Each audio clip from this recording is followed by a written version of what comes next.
Suma Media, mchezo umetamatika baina ya Simba Sport Club na Mashujaa na Simba kuibua kwa ushindi wa mabao mawili kwa sifuri. Simba Sport Club ni vibe wakiwa wanacheza mashabiki wa Simba Sport Club baada ya kuibuka kwa ushindi wa bao mbili kwa sifuri. Hao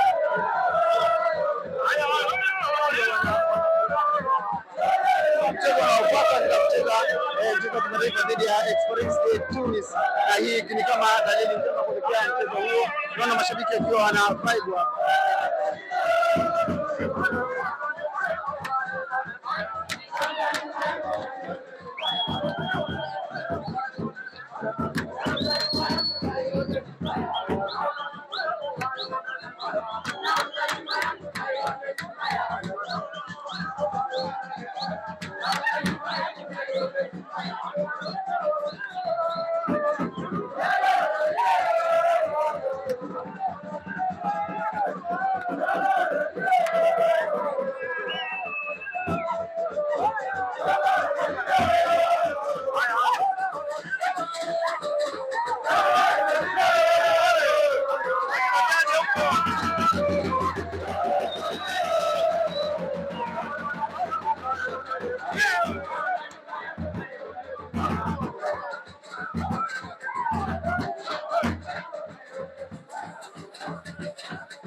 mara baada ya mchezo kutamatika. Unaona hao ni Simba Sport Club wakifanya mazoezi, wametoka kucheza dhidi ya Mashujaa, ila bado wanaendelea kufanya mazoezi kuelekea mchezo wao wa CAF Champions League dhidi ya Esperance de Tunis, mchezo ambao unaenda kupigwa weekend hii. Simba Sport Club unaona wamemaliza mchezo wa ligi kuu na kupata ushindi, ila bado wanafanya mazoezi. Mchezo unaofuata ni karata ya mchezo wa club bingwa, mchezo ambao kwa Simba Sport Club ni mchezo wa muhimu sana. Kama unavyoona hao ni wekundu Msimbazi Simba wakiwa wanaendelea kufanya mazoezi hapa kuelekea mchezo. Huyo ni Suleiman Mwalimu, mchezaji ambao aliofunga leo bao la pili kwenye mchezo dhidi ya Mashujaa, akiendelea kupiga. Show me the way, Shomali Kapombe unamwona mbele yako, mtazamaji wa Suma Media. Hicho ni kikosi cha wekundu wa Msimbazi Simba kiendelea kufanya mazoezi hapa, kama unavyoona mtazamaji wa Suma Media. Sisi tupo kukupa update kinachoendelea, wachezaji wa Simba hao wakipiga mazoezi kama unavyoona mbele yako.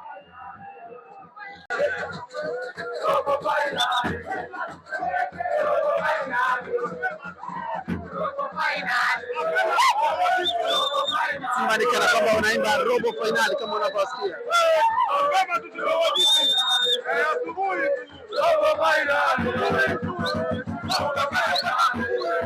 Shabiki wa Simba Sport Club anachemba ni robo finali. Naam, kama unavyoona yule ni Mandala, jezi inasomeka na mfata nikiwa